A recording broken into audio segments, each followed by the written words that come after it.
2 Kings chapter 7 from verse 6. For the Lord, I'll start from verse 5. At dusk they got up and went to the camp of the Arameans. When they reached the edge of the camp, not a man was there, for the Lord had caused the Arameans to hear the sound of chariots and horses and a great army, so that they said to one another, Look, the king of Israel had hired the Hittite and the Egyptian kings to attack us. So they got up, fled in the dusk, abandoned their tents and their horses and donkeys. They left the camp as it was and ran for their lives. Mwari wakuudzwe nekuda kweshoko rawo. Nyaya ndaverenga mangwanani ano maiwe nditapera. Good morning, God bless you. Nyaya ndaverenga mangwanani ano, we it's a common story. The 4 lepers pavari kufamba kuenda towards the camp of the Syrians. Bible writes, and the Lord caused the Syrians or the Arameans to hear a sound of chariots. Ava pavakasvika mukempi vakasvika, the camp was loaded with all food stuff, clothes and everything.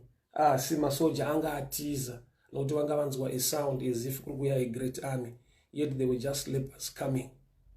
So there is a leper movement that is ordained by God. There is a leper movement ina Mwari mukati. There is a movement inogona kuitwa nemunhu yekuti iye wacho ana Mwari, iye wacho ane nyasha, angodaro asiri away kuti God is with me. Achitofamba anenge ari weak, asina strength, asina anything. But Mwari unopinda munzeve dzema enemies zvokuti Marians vakatiza, Syrians vakatiza a great sound yavakanzwa.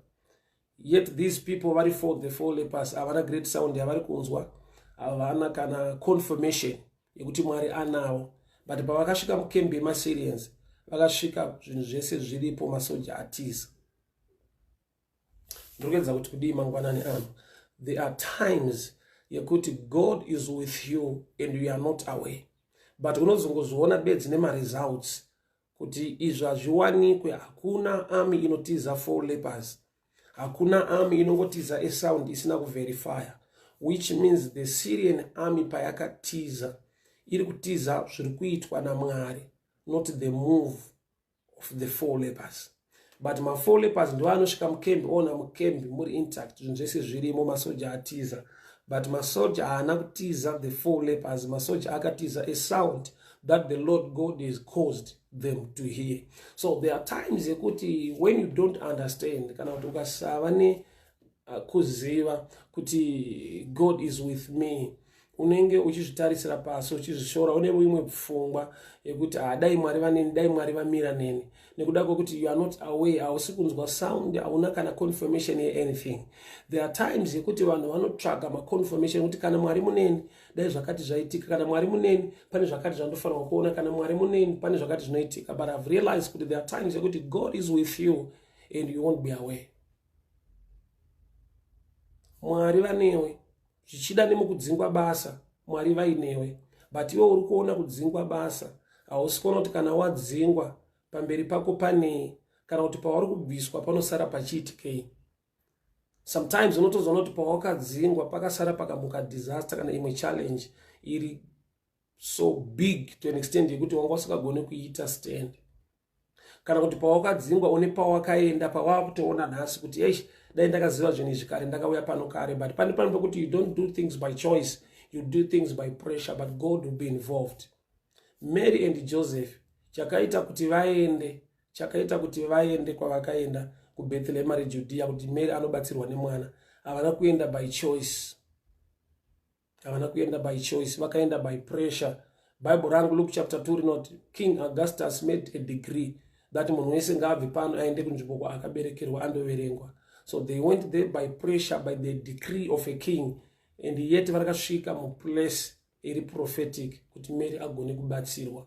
So most of the times we look at pressure, we look at challenges, and we forget that God is so faithful. He are not today, I will neither leave you nor forsake you. So in good times and in bad times, He remains a good God. In good times and in bad times, anoramba ari Mwari.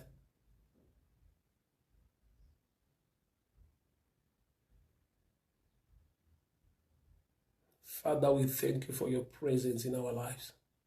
We thank you, Lord, for your presence in good times and in bad times. We thank you, Lord, for your love and favor and protection. Mwari wa zuro nasi na mangwana. Imi makavane the 4 lepers. They were not aware. Asimanga mafano ronga mbele kwao kuti vashike mune zvakanaka. So there are times in life yakuti pauri you don't have any confirmation yakuti God is with you. Hapana chinoratidza kuti una Mwari. Sometimes things are going the other way. Zvekutoti wega unonyatsoona kuti akumanaka regai ndimbotsvaka Mwari ndinamati. Because you are not aware kuti is already with you. Hausi kumunamata kuti umutsvake.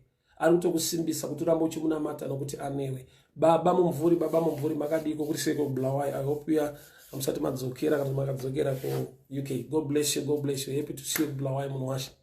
So the 4 lepers, they were not aware kuti Mwari anawo. Why? Nokuti Mwari haana kukoza anything. Haana kuvaratidza any sign. Hapana assurance kana confirmation yakuti movement yenyu as sick as you are, God is with you. Say Mwari asina kuvapa greater speed. Mwari akavarega vane pace yavo. Vakapiwa speed my enemies to run away from the camp kuti vasiye zvinhu zvese. So there are times yekuti Mwari unopa Elijah speed. Paari kubva pa Mount Carmel achienda ku Jezreel. Paari kuovertake machariots. He is the same God anofamba nema slow movers. Pachingodiwa kuachivwa a goal. So there are times yekuti tine dzidziso dzatakapiwa dziri one-sided, dzisiri balance. Yekuti we pray for God to grant you speed. Apasi pese panoda speed. Pamwe pacho speed inotopiwa enemy yako. Iwe unosiwa une the same pace. Why? Because yakakunakira. Imagine if the 4 lepers vakapiwa speed na Mwari. Vaigona kusvika mukemp yema-Syrian soldiers vachirimo. So Mwari vakacalculate kuti speed pano. Felix Zingwe, Luke chapter 2. Luke chapter 2, ndo pane nyaya ya Mary na Joseph. There was a census in the land. Mambo Augustus akati munese ngaende kuverenga kwaanobva. So Mary was in love with Joseph, ndo paakaenda ikoko. So just open Luke chapter 2, but yandiri kuparidza nhasi the 2 Kings chapter 7. The God of Elisha akamupa speed kubva pa Mount Carmel kuovertake the chariots of Ahab to Jezreel. Is the same God of the 4 lepers. Asina kuvapa any speed, but akapa speed to the enemies kuti vatize vasiye camp iri intact, so that parikuya the 4 lepers vanosvikawana zvese zvakanaka zvirimo.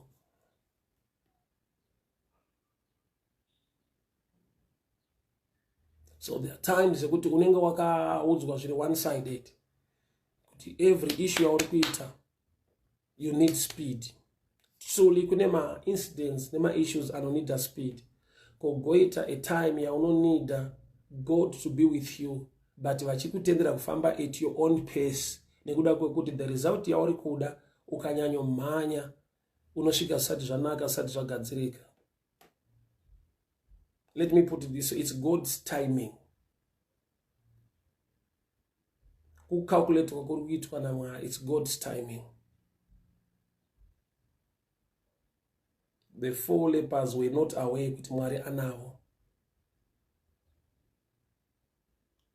Lo murukutira, may the good Lord bless you, may the good Lord favor you. So the 4 lepers Mwari anawo, but they were not aware.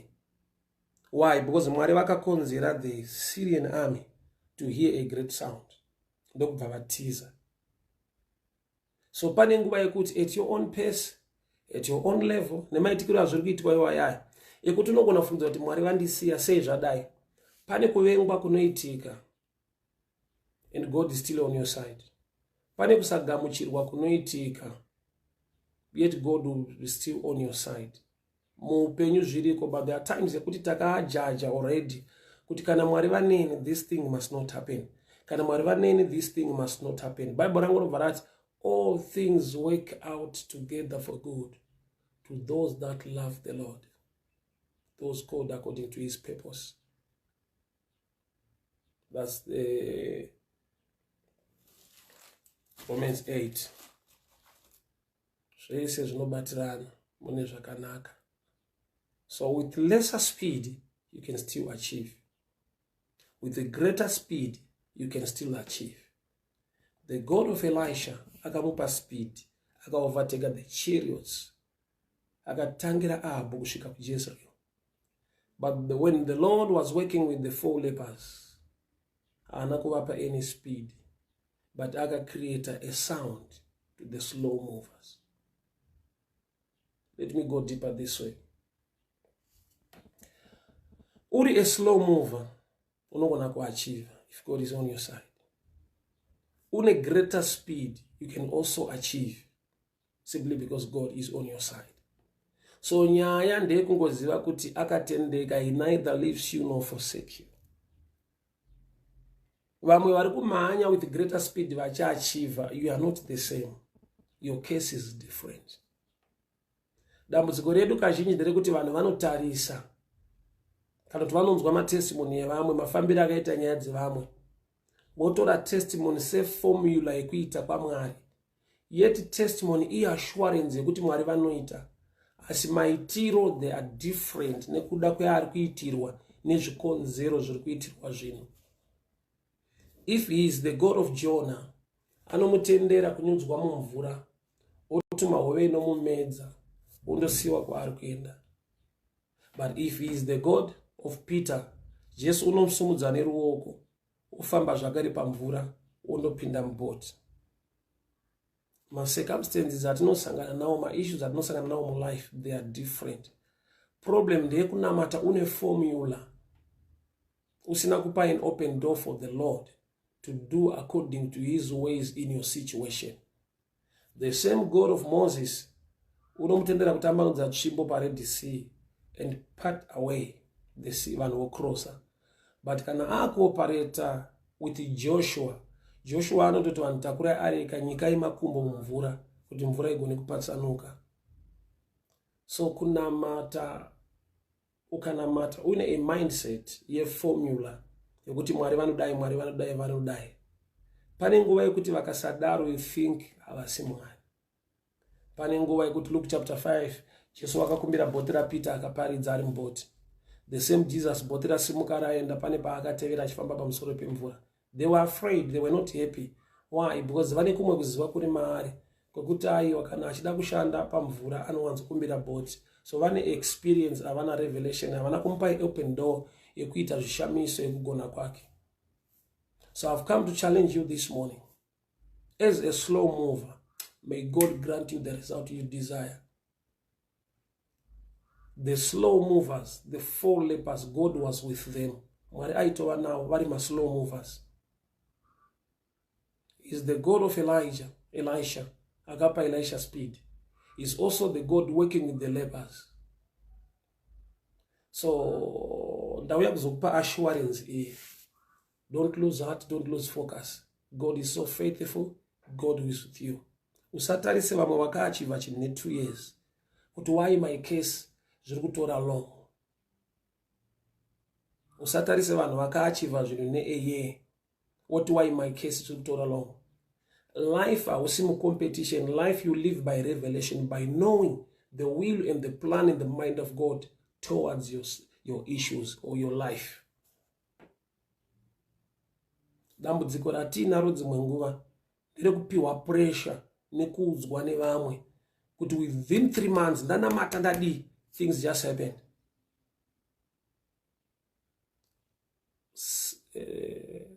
Ndoda kuti uzive kuti testimony haisi formula. Testimony inokuzivisa kuti Mwari vanoita.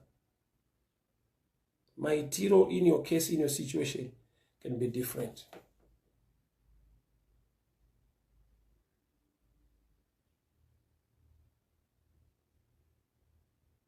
Dai Mwari atiwanira nyasha mangwanani ano. Tava nekumwe kunzwisisa uye nekuziva kuti the same God of Elisha is also the same God of the 4 lepers. Vamwe they were given speed, but others vakaachiva vari ma-slow movers. Zvinenge zvinotinonokei kune vamwe, zvinotikasike kune vamwe. Chandinoziva Mwari unoita uye Mwari vakatendeka. Problem ndeyekupiwa pressure nevamwe kuti takangonamata 3 days and the heavens were opened, things began to happen. Iwe uri mugore waudzwa testimony nemunhu akangozviachiva akazviwana mu 3 days. Mwari une zvikonzero zviri different. Mwari une zvikonzero zviri different. That's why uchiona kuti pakuoperata kwaJesu even in miracles anga asina a formula yakajairika. Kuna blind Bartimaeus anotaura a spoken word, receive your sight, chiona Bartimaeus ndokutoona. But John chapter 9 anokanya mavhu pasi oisa meso mumaso ebofu uri tienda unogeza rudzoka richiona. Kune mumwe unomubata meso unamata unotanga kuona. So ukararama nekuti wakanzwa testimony yaningi kuti Mwari vanodai, you'll be disappointed one day kana kuti unoora moyo pakunamata nekuda kwekuti unongochiti zvivamwe zvakaita 1 vamwe wakanamata 3 days zvinhu zvikatobuda, vamwe wakanamata 2 days, vamwe wakapinda pafasting 3 days zvinhu zvikatoita. Ndakaudzwa 1 kuti ukangobatwa musoro zvinhu zvako zvinobva zvavhurika. Ndakaudzwa 1 kuti ukangodai zvinhu zvinoita, vamwe zvakaita 1. Kunamata Mwari uye nekuita kwaMwari hakuna formula yatingati ndo iri permanent standard yekuti Mwari vakasadai havasi Mwari. We are not behold I do a new thing. Mwari unoshamisa unoita zvitsvamisi nenguva. Dai Mwari vatiwanira nyasha. Dai Mwari vatiwanira nyasha. Waregera kubatikana netestimony yemumwe but yakusimbisa kuti Mwari vachiri kuita zvinhu pakati pedu. But maitiro awo musituation yangu, I need grace, I need revelation. Ndiregere kubatikana. Why? Because the 4 lepers vaigona kudzokera paroti kuti tamboedza kufamba but God has not joined us. Hatina kana assurance or anything chekuti Mwari vanesu. Nokuti takanzwa kuti Mwari paaishanda naElisha akavapa speed. So your case can be different. But nokuti case yako iri different, people vane zvakaitika within few days vane zvakaitika nemamwe maitiro vanogona kuuya kwauri voti aiwa zvisiri hakuna a standard or a formula yekuita kwaMwari. But kuita kwaMwari kunoshamisa uye munhu unofanira kunge une revelation chizaruko chekuti in my case, in my situation unoita sei. Oh, Sister Judy is saying network now. I don't know if you can hear me very well, guys. But shoko randayo na 2 Kings chapter 7 from verse 6. And the Lord God caused a great sound. The Syrian army heard a great sound and they ran away. But what would say the 4 lepers? Were the 4 lepers away? Kuti Mwari anavo? No, they were not away. Vakatongoshamisika vasvika mukempi yemaSyrian soldiers vakaona zvinhu zviri intact. There are times kuti maresults anofanira kungokuudza kuti God is with you. Nokuti ukatarisa zvauri as a leper, as a slow mover, haugone kuwana nekuachieve zvinhu zvawakachieva as a slow mover, as a leper. Imagine a well-trained army running away from a sound without any assurance yekuti yabva papi ndezvipi, but vakashanda neimagination. It's because of the Lord. Vakada kutuwa ni results uri a slow mover. So the 4 lepers havagona kuzoparidzana kudzidzisa vanhu. Don't worry about speed. Uchifamba mafambiro wayo zvinoita. Truly testimony yavo zvakaita vari slow movers. But vakasangana naElisha anoti the God gave me speed and I overtook the chariots to Jezreel. Father, I thank you for your word. I thank you for your grace. And I thank you for your favor, your touch and your blessing. Mazvita mukutaura muupenyu hwedu Mwari. Nokuti munesu nguva dzose. Emi munoti I will neither leave you nor forsake you. We give you glory. We give you praise. We give you honor. Vana venyu varangarirei Baba. Zvavanobata. Kwavari kuenda. Pavanoswera. Tsoka dzavo dzitungamirirwe nemwenje weshoko renyu. Sir David noti, thy word is a lamp unto my feet. We thank you, Father. In Jesus' mighty name I pray. Amen and amen. God bless you. God bless you. God bless you. This coming Easter, join me in Cape Town. This coming Easter, I'll be in Cape Town. Mwari vachititira zvakanaka. Favor pamusoro peupenyu hwenyu zvamunobata zviendeke masuwa azarurwe. Nyasha dzaMwari dzidururwe dzioneke. As a slow mover, but nekuda the end of the Lord upon your life, you can still achieve. Don't get moved or challenged nokuti vamwe vakazviachieva within 2 months or 3 months. Vamwe vakapinda muprayer 3 days fasting and things, the heavens were opened. He is the same God of Elisha, akamupa speed. He's also the God working with the lepers, the slow movers, the sick people. Akavapa the desired results. Pabhuku 2 Kings chapter 7. So trust him, believe him, and you'll see things happening. Trust him, believe him, and you'll see things happening. Mwari werugare vakuchengetei, Mwari wenyasha vakugonesei. I also open this platform. If the morning devotions blesses you so much, you can also send your airtime for us to continue to broadcast. You see, sometimes it's a challenge to continue broadcast. Kana Maria data isipo. So I'm asking you, if the message or prayer blesses you to have morning devotion from Monday to Friday, you can be a partaker of this grace. You can send your airtime on my number. You can send your data on my number. You can participate. Sorry, and the other side. You can also participate.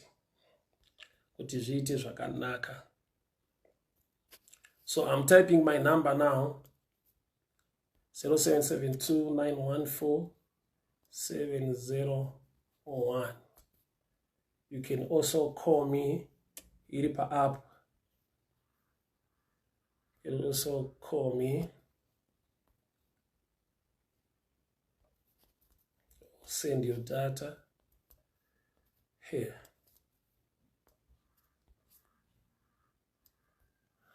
Mwari vachiitirira zvakanaka for daily devotions.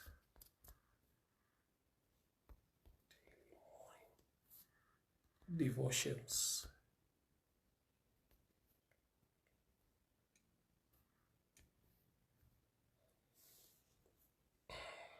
So ndinotenda Mwari zvikuru. Mwari werugare vakuchengetei, Mwari wenyasha vakugonesei, Mwari wenyasha vakurwirei. Bye bye. Good day to you guys. God bless you.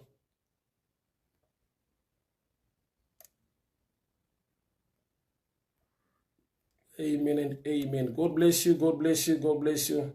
Nyasha dziwanzwe, Mwari vakuchengetei, Mwari vakugonesei, Mwari vakurwirei. Lakmo Chipunza. God bless you. Stephen Marazani, I speak healing over your life.